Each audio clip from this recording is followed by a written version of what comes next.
कोई किसी का नहीं है झूठे झूठे नाते हैं नातों का क्या कसमें वादे प्यार वफा सब बातें हैं बातों का क्या होगा मसीहा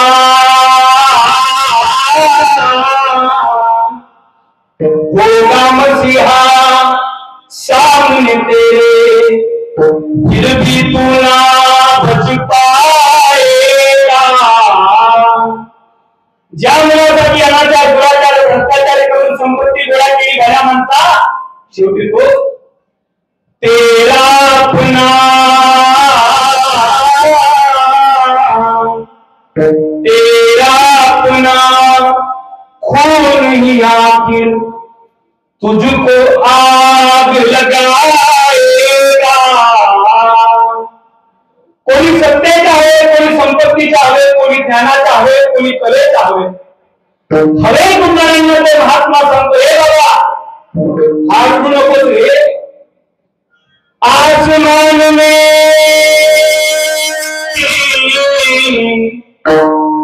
आसमान में उड़ने वाले मिट्टी में मिल जाएगा कसमें वादे प्यार वफा सब बातें हैं गोष्टी आहेत गोष्टीचं काय हे जग आहे ना सुख में तेरे साथ चले और दुख में सब मोड़ेंगे माझ्या भाषेत सांगू दुख में सब रिटंगे टाकेंगे दुनिया वाले तेरा बनकर तेरा ही दिल मला शेवटचं भावलेलं वाटतं ज्याला अंतर्गत नसेल त्याला कळे भरत दादा या जगाने देवाला सोडलं नाही आम्हाला नाव ठेवायची सोडली नाही कृष्णाला नाव ठेवायची सोडली नाही संतांना त्रास द्यायचा सोडला नाही ते तुम्हा आम्हाला का सोडतील ज्याला अंतकरण असेल त्याला माझा शेवटचा भाव कळेल हे जग आहे ना देते हैं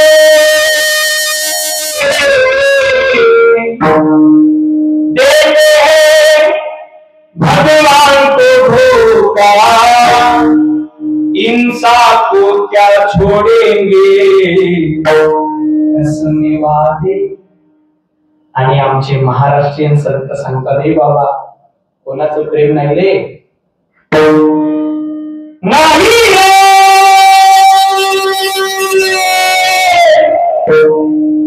एक शिवरंजनी म्हणते बुलढाण्यावाला एका कर्जात त्या म्हणते दुसरा तर राग तर मन शिवरंजनी सोडून त्याच्यात कोणाचे प्रेम नाही नाही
या जगाच्या पाठीवर कोणाचंही प्रेम कोणावर नाही आहे माहिती का? आपण भ्रमात आहे, भ्रमात आहे आपण आपल्या जगावर, जगाचा आपल्यावर प्रेम आहे. काय लोक आहे तिथे घरी गेलो नाही एखाद्याच्या लोक सांगतात महाराज आमचं ना लातूरला ना 1500 स्क्वेअर फीटचे 2 प्लॉट आहेत, रिकामे बांधलेले नाही, रिकामे 2 प्लॉट आहेत. ते जुने कीर्तनकार सांगायचे, काही लोकांना सांगण्याचं दाखवण्याचं फार प्रदर्शन असतं, संपत्ती दाखवण्याचं फार प्रदर्शन असतं. जुने कीर्तनकार म्हणायचे बघा एका व्यक्तीने म्हणे 5-5 ग्रॅमच्या 2 अंगठ्या केल्या, आता होत नाही पण केल्या, असं त्या 75,000च्या वर असलं तरी 5-5 ग्रॅमच्या 2 अंगठ्या केल्या, एक 5 ग्रॅमची एका बोटामध्ये, एक 5 ग्रॅमची एका बोटामध्ये, त्याने 2 अंगठ्या केल्या. मग त्याचं गावात त्याला एक रोग झाला. कोणता रोग? सगळ्यांना माहिती आहे. नाही माहिती तुमच्याकडे रोग नाही तो, तुमच्याकडे रोग नाही का तो? मग तो रोग सुरू झाला. पंक्तीमध्ये कोणाला ए गण्या ए इकडे, आता असं बोलत इकडे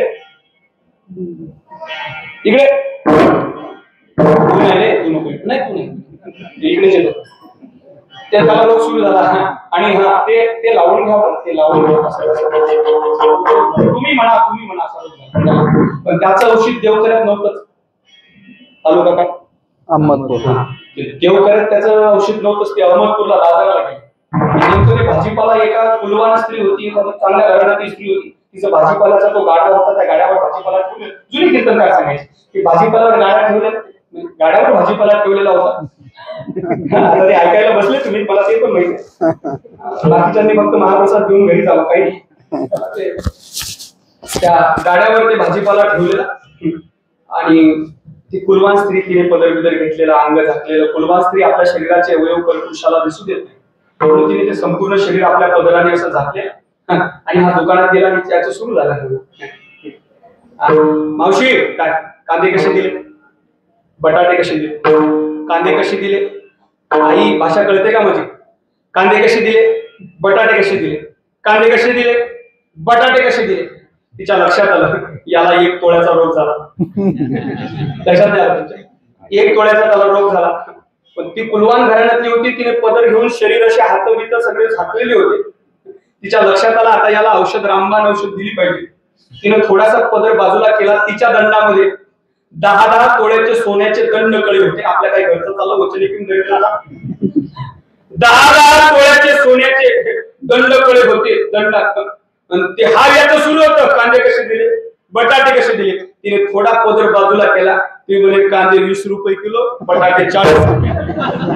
जे ते गुवाहाटीला निघून गेलं आजपर्यंत परत आलं. गुवाहाटी जरा राम लहान भाई म्हणून पाठवलं, तुम्ही दुसरीकडे जाऊ नका, आचारसंहिता संपली. मला काही लोकांना रोग झाला, तुमची संपत्ती काय काही पद आहे तो हिंदी फार गोड आहे. आमच्याकडे कथा जास्त असतात, हिंदी कथा, त्याच्यामुळे तो हिंदीचा पगड आहे. तुम्ही आम्ही काय, तुमची आमची संपत्ती किती आहे? 100 एकर 200 एकर. अरे जग जिंकायला निघालेल्या सिकंदराची काय अवस्था आहे सांगू? जग जिंकायला निघालेल्या सिकंदराची अवस्था काय? दादा सिकंदर के हौसले बुलंद थे, जब गया था दुनिया से दोनों हाथ खाली थे.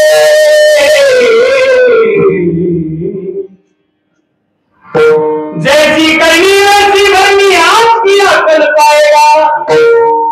आज जवानी पर इतराने वाले रात में धोखा खाएगा. चढ़ता सूरज धीरे धीरे ढलता है ढल जाएगा. उगवणारा पश्चिमेला सूर्य मावळणार आहे म्हणून तारुण्याच्या मनात मातून तू यहाँ मुसाफिर है जरा ये पानी है. 4 रोज की महिमा तेरी जिंदगानी है. आज समझ ले फिर मौका हाथ न तेरे आएगा. वो गफलत की नींद में सोने वाले धोखा खाएगा. चढ़ता सूरज धीरे धीरे ढलता है ढल जाएगा. कवलीची तारीख देते आपल्याला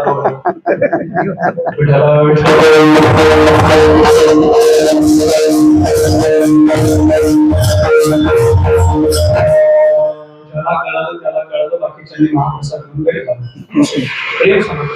या जगात कोणाचंही प्रेम कोणावर नाही. किती संपत्ती आहे, ज्या परंपरेचं रक्त माझ्या शरीरात आहे. ती बीड जिल्ह्यातील भगवान बाबाची परंपरा. भगवान बाबाच्या परंपरेचे महंत आदरणीय गुरुवर्य गुरुनानक सद्गुरू शास्त्री बाबा नेहमी सांगतात, या जीवाने जर एखाद्या जीवावर अतिप्रेम केलं तर व्यवहारात या जीवाच्या पदरात एकतर स्वार्थ पडतो नाहीतर वासना पडते, बाकी काय. ते एक दृष्टांत नेहमी सांगतात. भर्तृहरी नावाचा राजा सांगतात. भर्तृहरी नावाचा राजा आहे. त्या राजाच्या राज्यामध्ये एक भांडे घासणारी स्त्री आहे. त्या भांडे घासणाऱ्या स्त्रीला एका महात्म्याने फळ दिलं. तिला सांगितलं, हे काय बाबा, हे फळ तू घे. काय करू बाबा, हे फळ तू, हे फळ तू ग्रहण कर. काय होईल आंदोलन. त्या भांडी घासणाऱ्या स्त्रीने ते फळ घेतलं. भांडी घासणारी स्त्री महात्मा निघून गेला. भांडी घासणारी स्त्री त्या फळाकडे पाहते, विचार करते, हे फळ जर आपण खाल्लं तर काय होईल, आपण अमर होऊ. पण काय करायचं म्हणून, जीवनभर तर आपल्याला भांडेच घासायचे आहेत ना, मग भांडी घासण्यासाठी जीवन करायचं का. नाही नाही नाही, या फळाने आपलं आयुष्य बदलेल, पण परिस्थिती बदलली नाही तर आपलं संपूर्ण जीवन उर्वरित आयुष्य भांडी घासण्यात जाणार आहे. म्हणून आपण हे फळ खायचं नाही. मग तिच्या डोक्यात विचार आला, हे फळ आपण कोणातरी ज्याला खरी जीवनाची आयुष्याची जगण्याची इच्छा आहे आणि ज्याचा समाजाला उपयोग आहे अशा व्यक्तीला आपण हे फळ दिलं पाहिजे. खरंच समाजाला उपयोग आहे त्याला आपण हे फळ दिलं पाहिजे. भांडी घासणारीच्या डोक्यात विचार आला, आपल्या नगरीचा राजा आहे, भरतृहरी राजा, चांगला राजा आहे, प्रजेचं कल्याण करणारा राजा आहे, प्रजेला पोटच्या पोराप्रमाणे सांभाळणारा राजा आहे. या राजाचं आयुष्य वाढलं पाहिजे, राजा जगला पाहिजे. म्हणून त्या भांडी घासणाऱ्या स्त्रीने काय केलं, ते फळ राजाला दिलं. म्हणतात ना लोक, लाख दिले तरी चालतील पण लाखाचा पोशिंदा जगला पाहिजे. लाख लोकांचं कल्याण करणारा व्यक्ती जगला पाहिजे, त्याचा खराच समाजाला उपयोग आहे असा महात्मा जगला पाहिजे. राजा चांगला आहे म्हणून त्या भांडी घासणाऱ्या स्त्रीने त्या भरतृहरी राजाला फळ दिलं. सांगितलं, राजाचे एका महात्म्याने दिलं, फळ ग्रहण करा, तुम्ही अमर व्हा. राजाने फळ घेतलं. राजा फळाकडे पाहतो, बहुश्रुत दृष्टांत आहे म्हणून सांगतो. राजा फळाकडे पाहतो आणि राजा फळाकडे पाहून विचार करतो. ती भांडी घासणाऱ्या निघून गेली. राजा विचार करतो, हे फळ जर आपण खाल्लं आणि आपण जर अमर झालो काय करायचं म्हणून. पण आपलं तर सर्वात जास्त प्रेम राणीवर आहे. आपण जिवंत राहिलो आणि राणी जर आपल्या आधीच निघून गेली तर आपल्या सुखाचा विषय म्हणजे प्रेमाचा विषय असणारी राणी जर जिवंत राहिली नाही तर आपलं उर्वरित आयुष्य दुःखात जाणार आहे. म्हणून त्या राजाने विचार केला, आपलं आयुष्य कमी का असेना पण राणीच्या सुखाच्या आधाराने गेलं पाहिजे. म्हणून राजाने ते फळ राणीला दिलं. राणीला दिलं, जरा मदत करा देव करावा असल्यानं, जरा थोडी बोलण्यात मदत करा. राणीला फळ दिलं. खरं सांगा, भांडे घासणारीचं प्रेम कोणावर आहे, बोला बोला. भांडे घासणारीचं राजावर आहे, राजाचं राणीवर आहे, राणीचं यातल्या अर्धे प्रधानाकडेच गेले कारण आपल्या डोक्यात चांगला विचार कधीच येत नाही. राणीचं प्रेम राजावर नाहीये, सर्वांना माहित आहे. राणीचं प्रेम त्या राज्यामध्ये एक घोड्याला खरारा करणारा व्यक्ती आहे, त्या व्यक्तीवर प्रेम आहे. त्या राणीने ते फळ त्या घोड्याच्या खरारा करणाऱ्याला दिलं. नक्की आहे का, प्राण करू नये का. माझा दृष्टांताचा सिद्धांत फार महत्वाचा आहे का. आता परत सांगा, भांडे घासणारीचं प्रेम राजावर आहे, राजाचं प्रेम राणीवर आणि राणीचं प्रेम घोड्यावर नाही रे, घोड्याच्या खरारा करणार. हा सर्व काय होते, भांडे घासणारीचं प्रेम राजावर, राजाचं राणीवर, राणीचं घोड्याच्या खरारा करणाऱ्यावर. पण सज्जनांनो, त्या घोड्याच्या खरारा करणाऱ्याच प्रेम कुठं राणीवर आहे, त्याचं प्रेम त्या भांडे घासणारीवर आहे. त्याने ते परत फळ त्या भांडे घासणारीला दिलं. भांडे घासणारीने परत फळ राजाला दिलं. राजे साहेब, हे माझ्याकडे परत आलं, माझा दृष्टांत संपला. राजाने विचार केला, ज्या राणीवर आपलं जीवापाड प्रेम आहे त्या राणीची वासना, त्या राणीचं प्रेम कोणतरी किंचित व्यक्तीवर आहे. मी अगदी सोपं करून बोलतोय ऐका, फळ म्हणजे जीवन आहे, फळ म्हणजे आयुष्य आहे, फळ म्हणजे अमरत्व आहे. राजाने आयुष्य जीवनच राणीला दिलं होतं, पण जीवन जरी राणीला दिलं तरी मात्र राणीचं प्रेम राजावर नाहीये. गुरुवरे शास्त्रीजी म्हणतात, या जीवाने एखाद्या जीवावर अति प्रेम केलं या जीवाच्या पदरात एकतर स्वार्थ पडतो नाहीतर वासना पडतो. व्यवहारातलं कोणाचंही प्रेम कोणावर खरं नाही. माझे गुरुवर्य तात्या उदाहरण देतात, सांगतो पण भजन करा.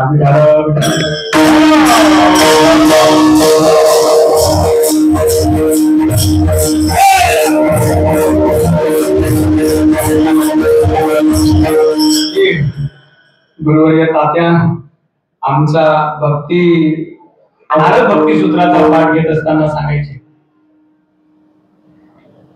काही दिवस याज्ञवल्क्य स्मृती सांगितली तात्यांनी.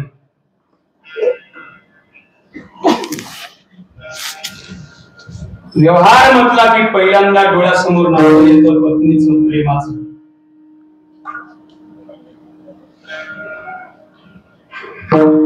याज्ञवल्क्य नावाचे ऋषी आहेत, त्यांच्या 2 पत्नी आहेत. खरंच प्रसंग काळूंच करू नये का, गोड गोड प्रसंग आहे. याज्ञवल्क्यांच्या 2 पत्नी आहेत. एकीचं नाव आहे कात्यायनी, एकीचं नाव आहे मैत्री.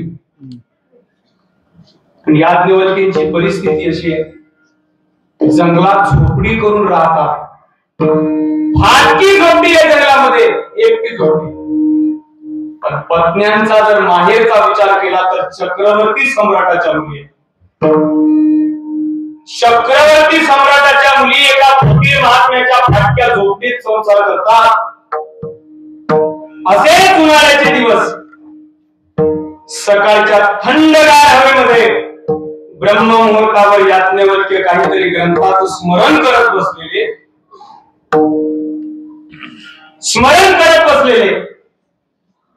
तेवढ्यात मैत्रेयी नावाची पत्नी दारात झाडत आली. ऐकताय का? मैत्रेयी नावाची पत्नी दारात सहज झाडत आली. आणि याज्ञवल्क्यांचं लक्ष मैत्रेयी नावाच्या पत्नीकडे गेलं. जी मुलगी चक्रवर्ती राजवैभवाचा त्याग करून झोपडीत संसार करायला आली, त्या स्त्रीला याज्ञवल्क्यांनी प्रश्न केला. जरा माझा तळपाय आज जरा जास्तच पांढरा आहे, असं घरचे निघताना म्हणत होते. हो झालं विठाल विठाल.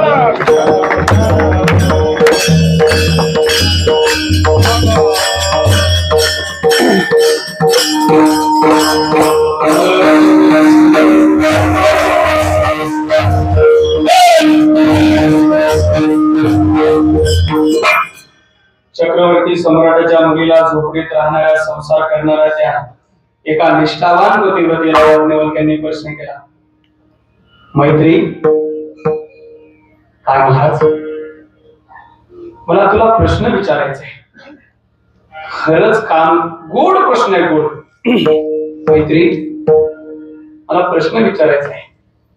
विचारा ना महाराज. मैत्री, खरं सांग. काय महाराज, तुझं जे माझ्यावर प्रेम आहे, ऐकताय का, तुझं जे माझ्यावर प्रेम आहे ते माझ्या सुखाकरता आहे की तुझ्या सुखाकरता आहे? नाही कळलं? परत सांगू. मैत्री, तुझं जे माझ्यावर प्रेम आहे ते माझ्या सुखाकरता आहे की तुझ्या सुखाकरता आहे? देवकरीकर, कीर्तनातली सगळीच प्रश्न मनावर घ्यायची नसतात, नाहीतर घरी गेल्यावर मैत्रीला 12 वाजता विचारा. होय ग मैत्री, तुझं जे माझ्यावर प्रेम आहे ते माझ्या सुखाकरता आहे की तुझ्या सुखाकरता आहे? ती माझी भेला झोप आता सकाळी बघू. त्या महाराजांनी 12 वाजेपर्यंत लावलंय, तुझं लावलंय माझ्यावर प्रेम माझ्या सुखाकरता का तुझ्या? आणि यांचं प्रेम सांगायला का शास्त्र पुराण आणि याज्ञवल्क्य हे सांगायला पाहिजे का? यांचं प्रेम दादा कोरोनाच्या काळातच कळालं. मालक जर नोकरीवरून आले, नोकरीवरून कधी काही नोकरीवाले मंडळी आहेत म्हणून सांगेल, नोकरीवरून होते कधी ते पहिले लॉकडाऊन लागलं, फुल लॉकडाऊन नंतर थोडं मोकळं झालं, 8 तास सुरू 10 तास बंद. त्या काळामध्ये मालक जर नोकरीवरून घरी आले तर या घरात, आता यांचं शास्त्र पुराण सांगायला पाहिजे का? तेव्हाच प्रेम कळलं. मालक जर नोकरीवरून घरी आले तर या घरातूनच म्हणायच्या, अहो अहो घरामध्ये तसे येऊ नका, माझी लहान लहान लेकरं आहेत. 3 वेळेस घरामध्ये तसे येऊ नका, माझी लहान लहान लेकरं आहेत. बाहेरच पाण्याची बादली ठेवली आहे, बादली 3 वेळेस बादली ठेवली आहे, ती तुमच्या मड्यावर आहे. ते खरं निघून जातं हो कधी कधी. बाहेरच बादली ठेवलेली आहे, ती तुमच्या अंगावर घ्या, नंतरच घरात या. तो म्हणायचं, कागद पण माझे शूज कुठे काढू? म्हणे ते त्या कोपऱ्यात काढा. कागद माझे सॉक्स? म्हणे ते त्या कोपऱ्यात काढा. कागद माझा शर्ट तो भिंतीवर काढा. यांचं प्रेम. कागद माझी घड्याळ ती दोरीवर, ती तिकडे त्या भिंतीवर ठेवा. कागद माझं पॉकेट ते इकडे द्या. अंत्यविधीला गेलेला पती घरी आला ना, अहो आधी स्नान करा, शिवू नका कशाला, आधी स्नान करा, आधी स्नान करा. त्याने म्हटलं, अगं माझ्या खिशामध्ये पाकिट आहे. आता यांचं काय सांगतात? जरा घरचेच आहेत म्हणून जरा मोकळच बोलतो. कोरोना म्हटला की आम्हाला पण ते पाकिटच आठवलं. खरं आहे का खोटं आहे का? खरंच पाकिट कसं आठवते? कारण जवळ चाले मोठा धमका तो बहीण म्हणे दादा दादा. आम्ही जर कोरोनाच्या काळात आमचं कीर्तन बंद, प्रवचन बंद, मंदिर बंद, आम्ही जर दारात खुर्ची टाकून बसलो तर आमच्या झाडाच्या निमित्ताने याच्या कुत्र्याला बघून म्हणायच्या हाड 7 महिने झाले इथंच मरते. थोडा बेस आणि आवाज स्मरते.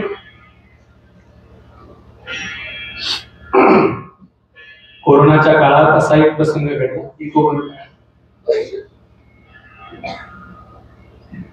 सांगू करा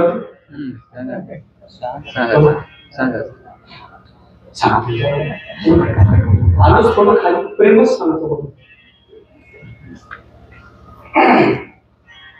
कोरोनाच्या काळात रात्रीचे 1 दिवस 2:30 वाजले. झोपच येत नव्हती. कीर्तन बंद, भजन बंद, मंदिर बंद. राग आला. घराच्या बाहेर आलो. घडलेली घडली. रात्रीच्या 2:30 वाजता घराच्या बाहेर आलो आणि गळ्यातली माळ काढली. खरं बोलतोय, गळ्यातली माळ काढली. खरं बोलतोय मधू बाबा. गळ्यातली माळ रात्रीच्या 2:30 वाजता कोरोनाच्या काळात काढली. फार मोठे डोळे करून बघू नका, जप करण्यासाठी काढली.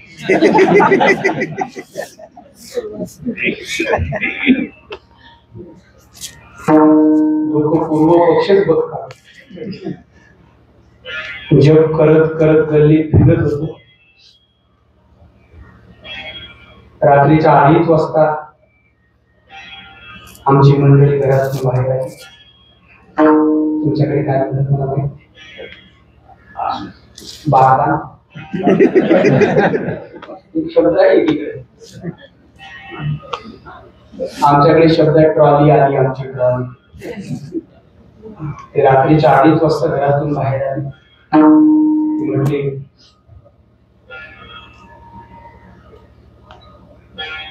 म्हणजे अहो म्हटलं काय? अहो म्हटलं काय? म्हणजे तुम्ही झोपत का नाही? आता तिला काय माहित होतं याचं दुखलं काय? कारण सवय पडली ना, वेगळ्या रंगाचा कागद हाताला लागल्याशिवाय झोप कशी येते? रात्रीच्या 2:30 वाजता घराच्या बाहेर म्हणे अहो म्हटलं काय? तुम्ही झोपत का नाही? म्हटलं अगं मला ना झोपच येत नाही. मग म्हणे झोपीच्या गोळ्या घ्या. मी म्हटलं मी 4 घेतले.